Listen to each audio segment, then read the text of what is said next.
Do you know, there's an old saying that goes something along the lines of change anywhere comes at the hands of a very committed few. And when we're talking about this dredging project, there are some people, there are only a few of them, but gee, they work hard at this. Thank God they do. We've got to keep that project alive.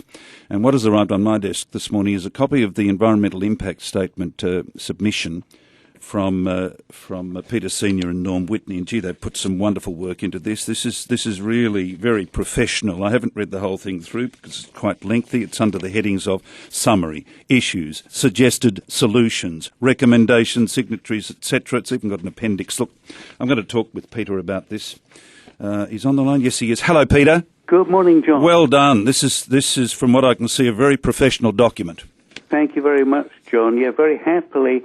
You talked about a very few people getting behind this. Well, we were very fortunate to get a couple of excellent engineers who, for reasons you and I can talk about another time, don't want to have their name put here. This is fairly typical, unfortunately, being fearful of repercussions. But they've redone the arithmetic for placing the spoil at East Trinity. And with some other help, I've also redone the arithmetic for developing the elevated part at East Trinity, and our estimates, and I emphasise these estimates, come up with, instead of 365 million for the whole thing, we come up with 33 million. Are you for real? For real.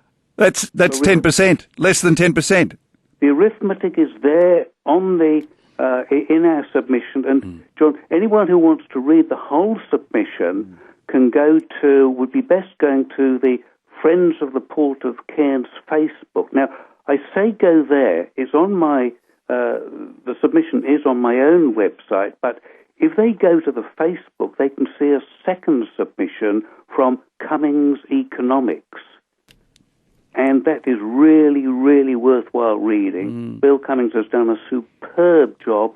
And if people read both our submission for the Friends of the Port of Cairns and Bill Cummings' submission, they'll really get an excellent overall picture of what we see should, for goodness sake, be accepted by the state government. Isn't this interesting? Because I was talking with the representative for the civil contractors the other day. Their estimate, $35 million. So it's line ball with yours. It's $2 million more than us. Well, it's line ball, isn't it? I mean, seriously. Absolutely. I remember the abrupt and almost rude response from the relevant minister in Brisbane when they said, no, dredging's finished. Don't ever think of it again, or whatever it was. I remember thinking, my God, $5 million has just been cast aside with a 4-word response. And it just infuriated me. And then, of course, I talked to the civil contractors and said, the $365 million, it's a smokescreen. That's a figure that's been designed clearly to warn us all off, because their figures, and they'd had a reasonably good look at it, admittedly over a week or so when I first asked them, and they came up with 35, which was almost to the dollar 10% of the state estimate. Well, the primary difference, and I list this out at considerable length, is what assumptions you make.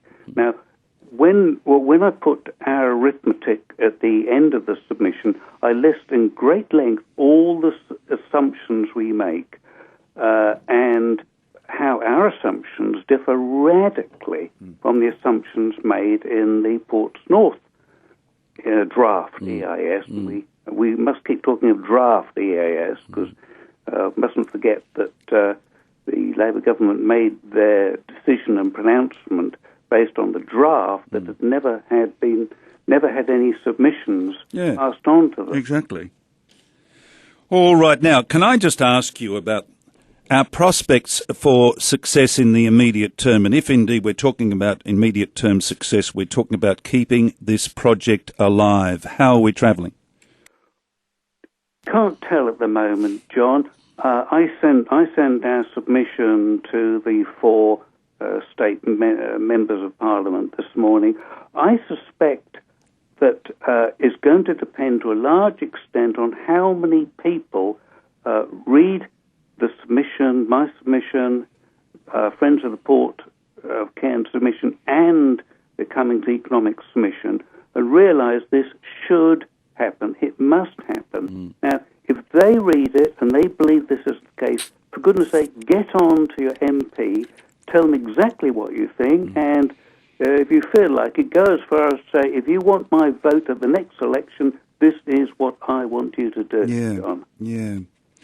Can I ask you specifically, how do people get onto this? I presume they go to Friends of the Port of Cairns, do they, on the net? That's right. If you go to Facebook or if you go to Google or whatever, just put in Friends of the Port of Cairns Facebook, and they'll get straight to it. It's actually, in case anyone wants to put the address, it's www.facebook.com/Port of Cairns, one word. Do you know, I was just pondering the very good news there in the Post today about the prospects of this $3 billion plus contract being allocated to us. Admittedly, it's over 3 decades or whatever. These aren't big ships, but the reality is when you get a higher level of activity in a port like ours, you do carry a bit more clout when it comes to these sort of, if you like, confrontations with government. It does give us a higher status, if you like. Absolutely, John. There's so many areas that will benefit hugely after the dredging. It's not just cruise ships coming in, although that's hugely important. There's the larger ships coming in from the Navy, the larger ships that will be starting to be available carrying fuel. Yeah. There's so many areas. Tell you one thing that worries me a bit, though, John. Do you remember going back a few weeks when Rob Pines was talking about the so-called big end of town? Yeah. And we laughed. Well, I'm wondering whether we should have laughed, because I can't help feeling that there's quite a few in the what one might rudely call the big end of town who are actually not in favour of this project.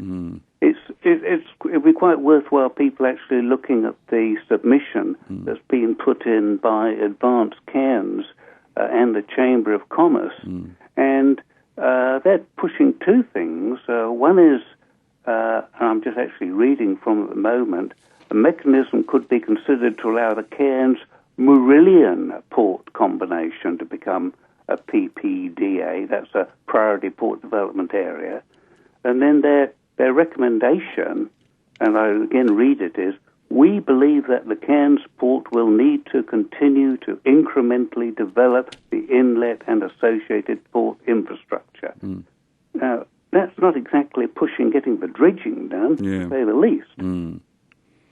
They could have used much stronger and more direct language. Well, they could have if they actually wanted to, but you have to ask the question, what actually are they pushing? What do they want? And the other wording in their submission doesn't actually give me confidence that they really want to push getting the dredging done. And there's no mention of East Trinity whatsoever. No, I know what you're talking about, because I copped it from other members of the tourism industry who were very hostile towards me because of support on this program for the dredging project. And I asked them where they're coming from. They don't want to expand. Now, can I just ask you something? A few weeks ago on this program, you talked extremely briefly. In fact, you just made the statement, I think, that back in January you'd heard David Crisafulli on this program say something along the lines of, we've got to find a way to get this project going, or something along those lines. What was the point you were making with that? Well, it was the sentence that came after that was really important, where he said, every step of the way we come up with roadblocks. Now, my question was and still is, who are these roadblocks? What do they have in mind? And in fact, I've got a meeting with one particular MP, I shouldn't give the name, to ask him exactly that question on Sunday morning. Yeah. It's strange. You know, as I said about Rob Pine's big end of town, where is the support? I mean, we've got Ports North who are pushing like hell to get this impossible myth of putting the spoil offshore, which, much as we think it's the ideal, will not happen, period. I think I said to you there's a higher chance of my winning the lotto than that happening. Then we've got Advanced Cairns, and we seem to have the Chamber who really aren't pushing for it. We've got the mayor who, bless his cotton socks, still seems to think we can put it out offshore. Where is the big end of town support for this, John? I don't see it. Very interesting.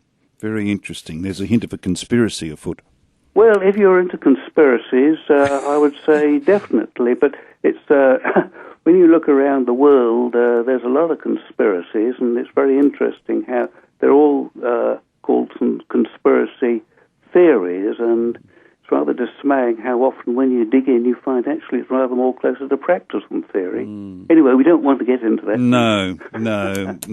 We've got to focus. Must focus. Peter, it's always a pleasure, and thank you. My pleasure, John.